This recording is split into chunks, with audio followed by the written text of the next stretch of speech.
Welcome to the course on Plant Design and Economics. I am Devashish Sharkar from Department of Chemical Engineering at IIT Kharagpur. Plant Design and Economics is a core course for undergraduate chemical engineering students. This course is also useful for students from allied disciplines such as chemical technology, environmental engineering, biotechnology, etc. Students who are writing gates will also be benefited from the course. Practicing engineers will also be benefited. Now, as a chemical engineer, you have to design, develop, construct, operate a chemical engineering process in a most economic and safe manner. Also, it has to be profitable. For that, you have to choose the best pieces of equipment, the best interconnections among these equipment. You have to arrive at best operating conditions, and overall the operation has to be safe, reliable and profitable. Now, how you do this will be the subject for this course. As the name suggests, this course will cover two major aspects of chemical engineering: design of a chemical engineering plant and economic analysis of a chemical engineering process. So, let us start. So, today we will first outline the course objectives, then we will briefly introduce what exactly chemical engineering design is. We will talk about codes and standards for design, and then we will briefly touch upon feasibility survey.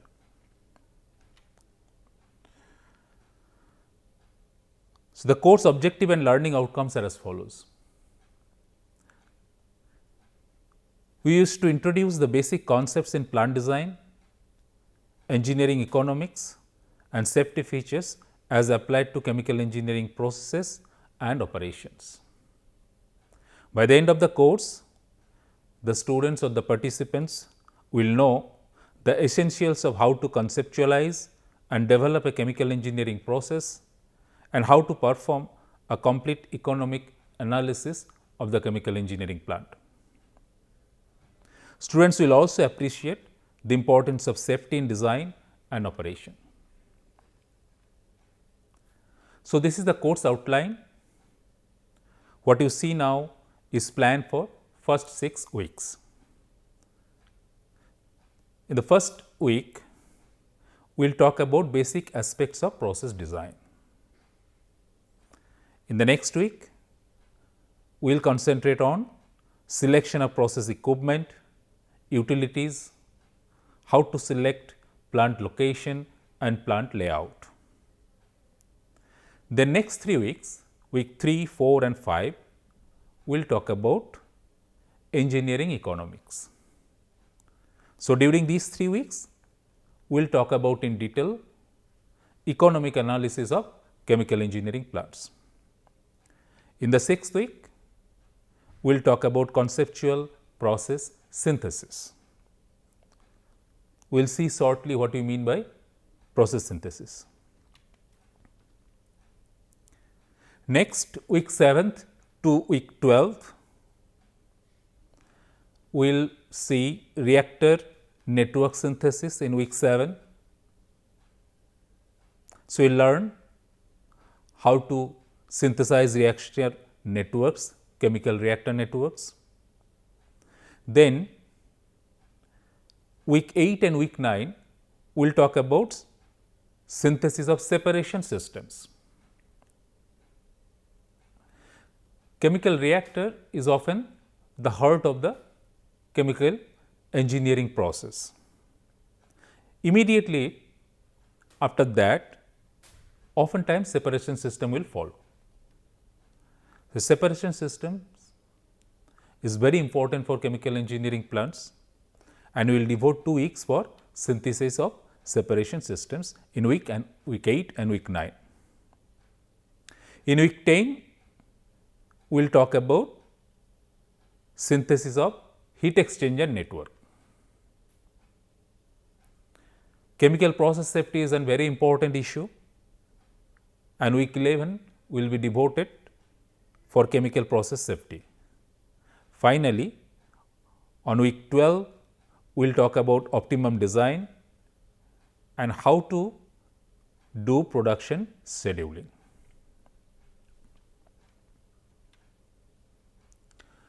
These are the references book,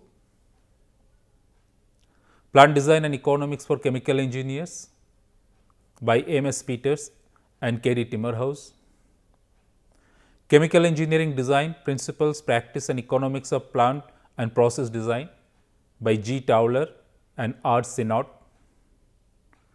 Chemical Process Design and Integration by R. Smith, Conceptual Design of Chemical Processes by J. M. Douglas, Systematic Methods of Chemical Process Design by L. T. Bigler, I. E. Grossman and A. W. Westerberg.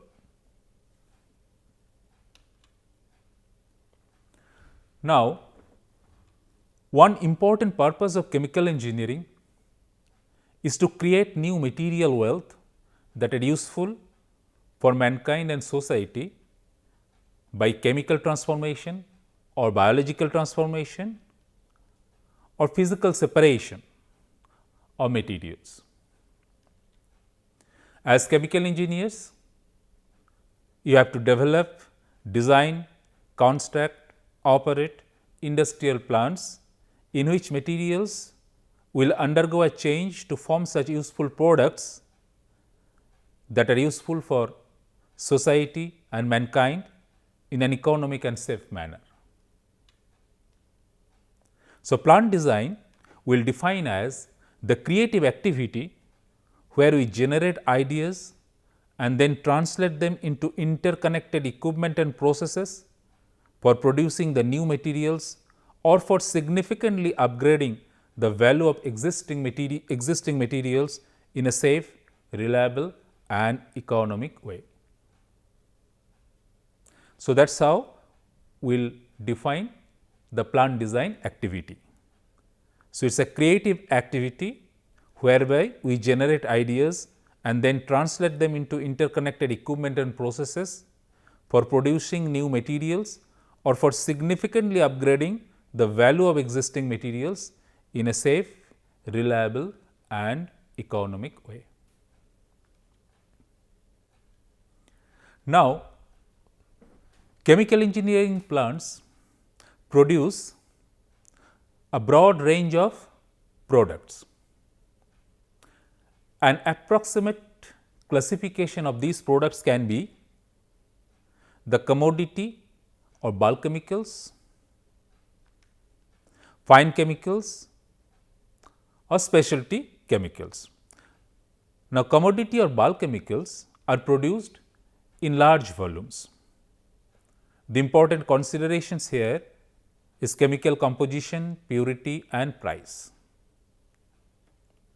Examples of some commodity or bulk chemicals are ethylene, acetone, sulfuric acid, nitrogen, oxygen, etc. Here the value addition is generally low. We can define the value addition as difference of selling price and cost price of products and raw materials respectively. So, selling price of products minus cost price of raw materials is the value addition. So, the value addition for commodity or bulk chemicals is generally low. Now, fine chemicals are produced in smaller volumes compared to commodity or bulk chemicals. Important considerations here also are chemical composition, purity and price.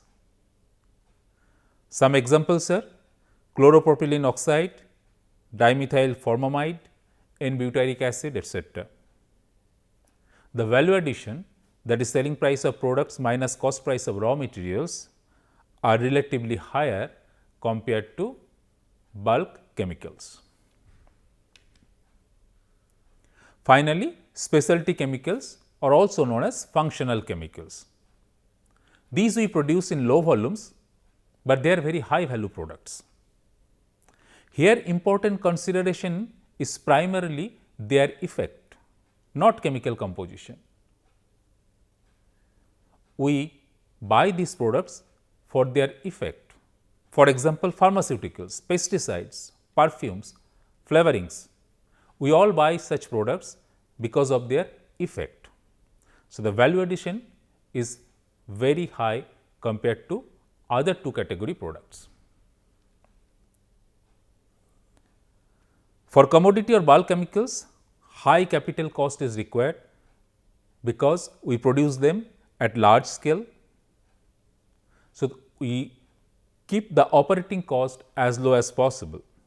There will be designated equipment for specific process steps. Generally, these are produced as continuous operations. Fine chemicals or specialty chemicals, they are low volume products, they require low capital cost, low operating cost, and often they are manufactured in multi-purpose equipment or plant. So, the same plant or equipment can be used to produce varied types of fine or specialty chemicals. They are generally produced in batch plants. Let us now introduce some definitions. Process design. A process is any operation or group of operations which allow something to be accomplished. Chemical process design is the selection and sequencing of units for desired physical, chemical or biochemical transformation of materials. This involves specification of equipment and materials of construction, specification of operating conditions, utilities and auxiliaries, as well as principal instrumentation. Process design can be the design of new facilities, or it can be the modification of expansion of existing facilities. The design starts at a conceptual level and ultimately ends in the form of fabrication and construction plans. Next, we introduce the definition for process synthesis. Process synthesis is the step in design where the chemical engineer selects the unit operations, the component parts, their interconnections and operational conditions to create an optimized process flow sheet or flow diagram that meets given objectives and constants. By flow sheet or flow diagram, we mean a diagrammatic representation of the chemical engineering process. So, process synthesis is the step in design where the chemical engineer selects the unit operations, the component parts, their interconnections and operational conditions to create an optimized process flow sheet that meets given objectives and constants. So, these objectives and constants are mostly related to economics of the process, but we must also consider the environmental impact and safety issues.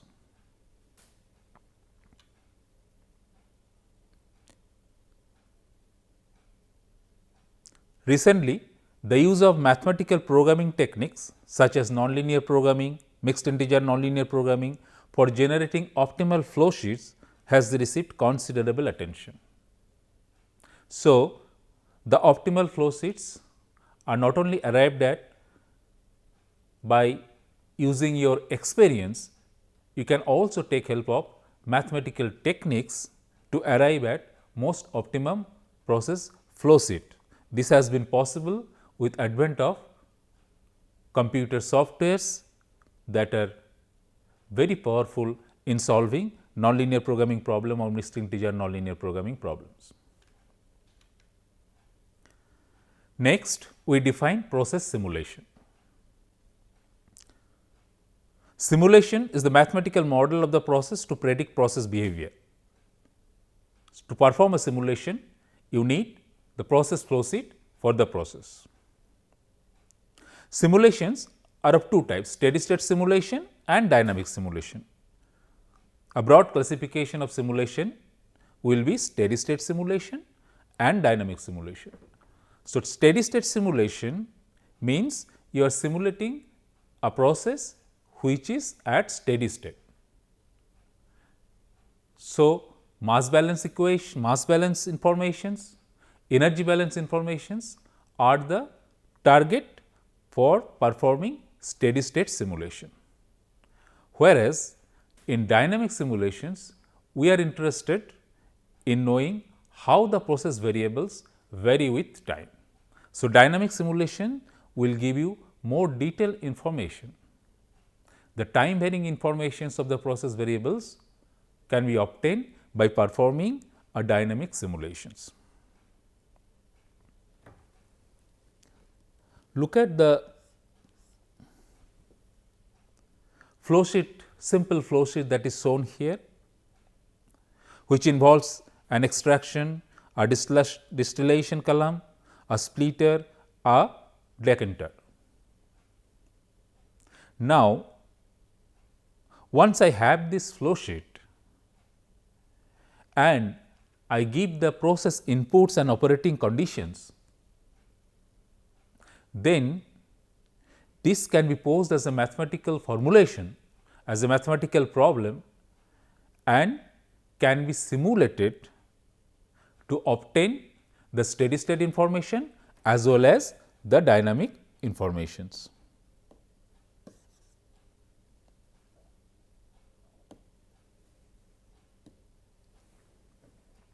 So, simulations will give me informations about process variables, equipment sizing, evaluation of design performance, control and monitoring. For control and monitoring, dynamic simulation will be very useful.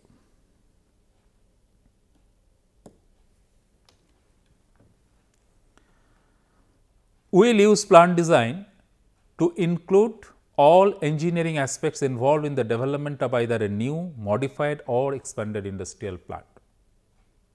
So, the chemical engineer will make economic evaluation of new processes, design or specify individual pieces of equipment and their interconnections, select plant location, develop a plant layout for coordination of overall operations and also perform safety analysis.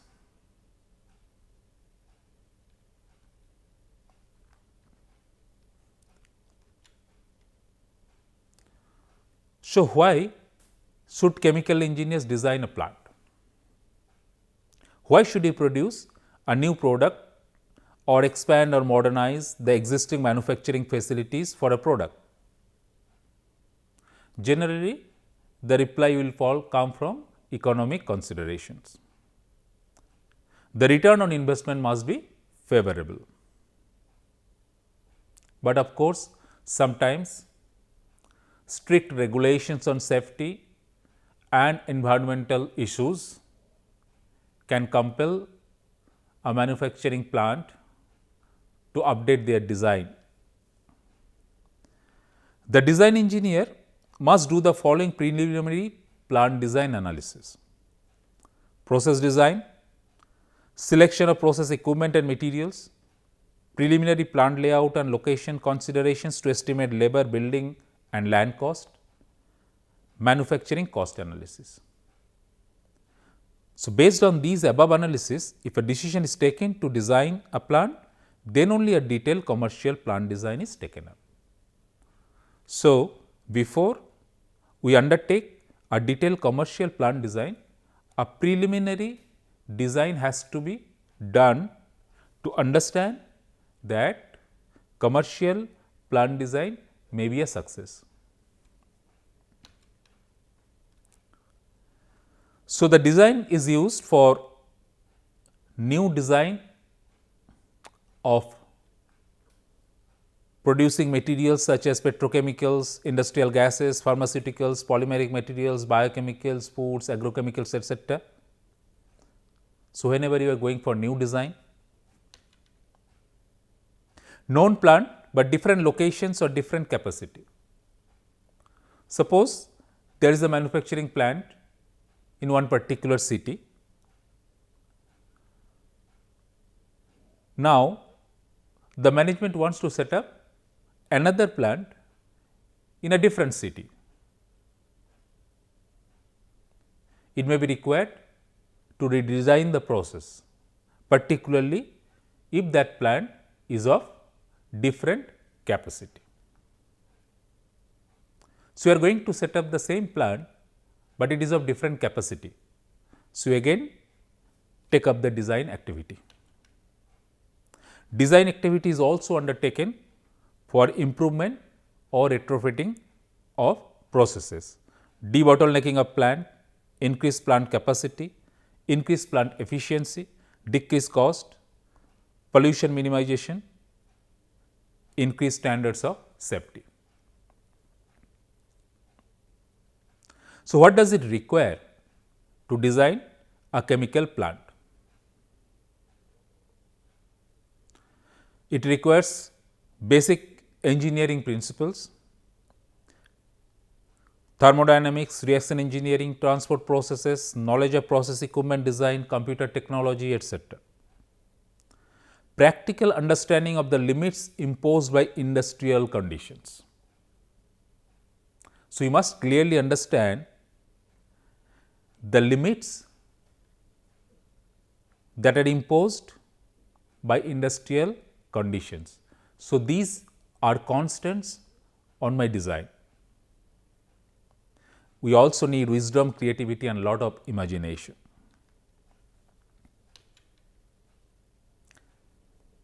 The major goals of engineering design are as follows: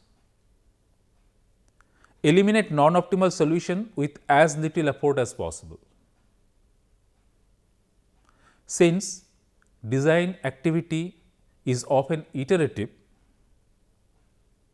because the design problems are mostly underdefined and there is no true solution, there is no true optimal solution, there are always more than one solutions, but there may be better solution when you have many alternatives. So, you have to eliminate non-optimal solutions with as little effort as possible. Produce a financial estimate, understand the risk that the process poses to society and the environment, and produce the documentation required to build the process. So, these are 4 major goals of engineering design. So, you must complete these activities. So, this usually leads to an iterative design methodology that begins with a low level of detail in the solutions and progressively creates more and more detail of fewer possible solutions until an optimal one is found. The key decision making tools at each stage will be economic viability, safety and environmental concerns.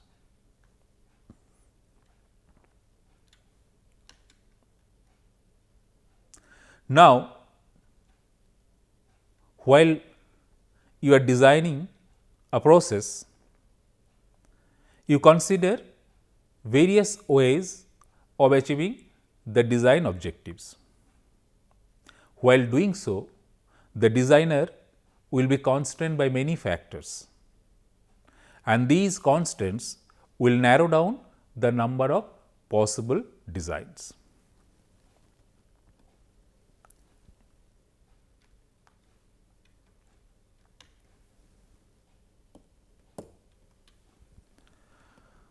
Some constraints are very rigid constraints, they are fixed, invariable, and the designers have no control over these constraints. These are external constraints. For example, physical laws, government regulations, codes and standards, etc. So, you cannot relax these constraints. Now, these constraints are shown by these outer sides of this polygon.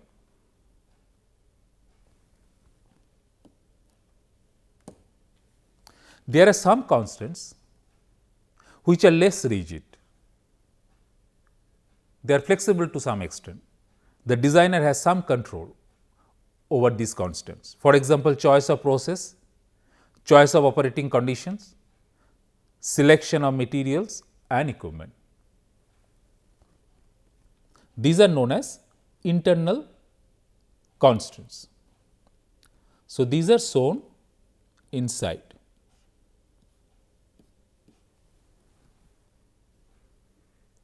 Now, these constants narrows down the domain of plausible designs, which is shown here. Ultimately, my design must satisfy these hard external constants, and it also has to satisfy internal constants, but there is some flexibility.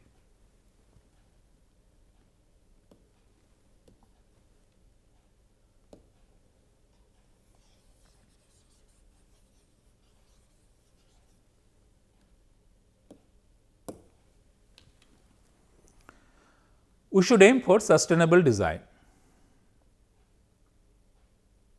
Design new chemical processes as part of sustainable industrial activity that retains the capacity of ecosystems to support both life and industrial activity into the future. The needs of the present must be met without compromising the needs of future generations. It is important that we meet the needs for present, but at the same time it is also equally important that we must not compromise the needs for future generations. So, we must make most economic use of raw materials so that waste is minimized. We can preserve the raw materials for future use. We must make most economic use of energy to preserve the reserve of fossil fuels, to prevent the buildup of carbon dioxide, and also we must preserve water for future. Look at this block diagram for traditional process. The raw materials enters chemical process and what we get is products and waste. So, waste undergoes pollution control. A greener process will be you recycle the waste stream and minimize the waste production, ideally 0 waste. So, we should target for such greener sustainable designs. Such designs will be economic, safe, low environment impact, it will have low waste, efficient operation. Such operations use correct raw materials, they make efficient use of energy and water. Now, let us talk about codes and standards for design. Plant design should take account of the relevant codes and standards. Conformity between projects can be achieved if standard designs are used whenever practicable. Modern engineering codes and standards cover a wide range of areas including materials, properties and compositions, testing procedures, for example, for performance, compositions and quality, preferred sizes, for example, for tubes, plates and standard sections, design methods, inspection and fabrication, codes for practice for plant operation and safety. So, we must take into account the relevant codes and standards, then conformity between projects can be achieved. Many countries have their own national standards organizations which are responsible for the issue and maintenance of standards. In India, we have Bureau of Indian Standards. So, we use IS codes for design of various equipment. For example, for design of unfired pressure vessels, the IS code IS 2825, IS 803 etc. can be used. USA has National Bureau of Standards and the codes that are useful for chemical engineers are obtained from American National Standards Institute ANSI, American Petroleum Institute API, American Society for Testing Materials ASTM, American Society for Mechanical Engineers ASME codes which are particularly useful for pressure vessels and pipes. UK has British Standards Institutes, for example, for design of unfired pressure vessels they can use BS EN 13445. Now, when you design a process, uncertainties in design arise from uncertainties in the design data that you use and also from the approximations that you make during design calculations.